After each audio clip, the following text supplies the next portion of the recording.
Hi friends, welcome to our channel Ramya Kummuru. నేను మీ Ramya. Today's recipe పెసరకట్టు. కొందరు దీన్ని పెసరపప్పు చారు అని కూడా అంటారు.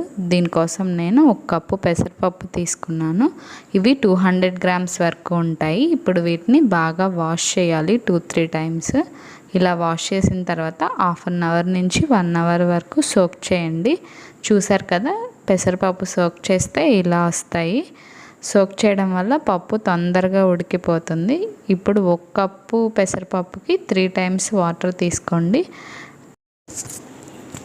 3 టైమ్స్ అంటే 3 కప్పుల వాటర్ తీసుకోండి. ఇప్పుడు ఈ బౌల్ని స్టవ్ మీద పెట్టి ఫుల్ ఫ్లేమ్లో పెట్టి మూత పెట్టేసుకుందాము. ఇట్లా 15 to 20 మినిట్స్ బాయిల్ చేయాలి పప్పుని. బాయిల్ చేసిన తర్వాత నేను దీంట్లో 50 గ్రామ్స్ పక్కకు తీసాను. 200 గ్రామ్స్ కదా, అందులో 50 గ్రామ్స్ పక్కకు తీసాను. ఇప్పుడు నేను దీంట్లో నాకు ఎంత క్వాంటిటీ కావాలో, ఎంత కన్సిస్టెన్సీ కావాలో అన్ని వాటర్ యూస్ చేయాలి.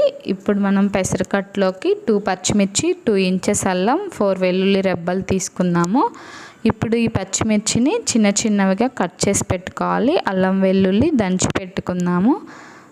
దీంట్లోకి నేను లెమన్ యూస్ చేస్తున్నాను. చింతపండు అయినా యూస్ చేయొచ్చు, లెమన్ అయినా యూస్ చేయొచ్చు. కానీ లెమన్ అవైలబుల్గా ఉంటే లెమనే యూస్ చేయండి, ఆ టేస్ట్ బాగుంటుంది.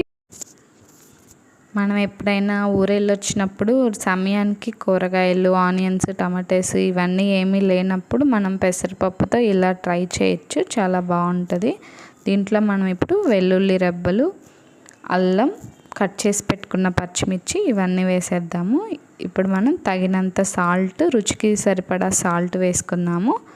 దీంట్లో మనం కొంచెం పసుపు కూడా వేద్దాము.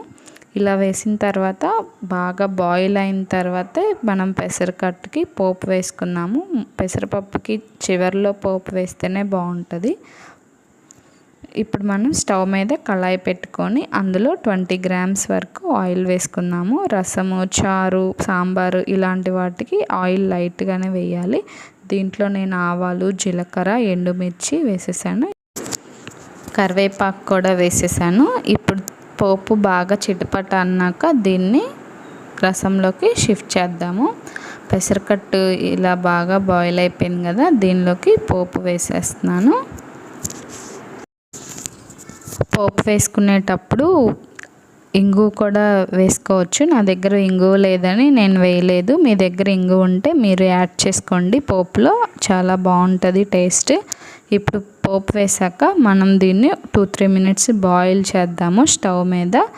ఇలా బాయిల్ చేసేటప్పుడు కొంచెం కొత్తిమీర యాడ్ చేస్తున్నాను నేను. కొత్తిమీర యాడ్ చేశాక 2 మినిట్స్ బాయిల్ అయ్యాక అప్పుడు స్టవ్ ఆఫ్ చేసి తర్వాత మనం లెమన్ యాడ్ చేద్దాము. స్టవ్ మీద ఉన్నప్పుడే లెమన్ యాడ్ చేస్తే అది చేదుగా అవుతుంది.